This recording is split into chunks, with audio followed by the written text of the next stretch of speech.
مجھے چومو لبے شیریں دہن کی چاشنی لے لو، میں قرآن ہوں محمد کی زبان سے ہو کر آیا ہوں، محمد کی زبان سے ہو کر آیا ہوں۔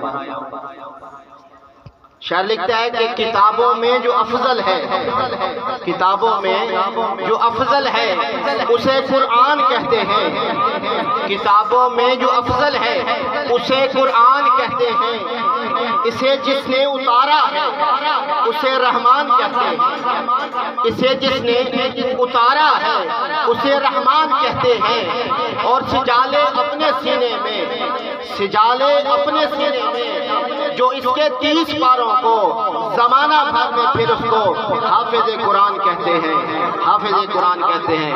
بہت ہی خوبصورت اور انتہائی منفرد انداز سے تلاوت کلام مجید فرما رہے تھے پیش امام مسجد حاضہ محمد وارث صاحب۔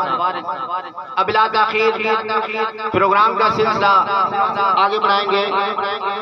اب میں بندہ ناچیز آپ کے سامنے تلاوت کلام مجید کی سعادت حاصل کروں گا۔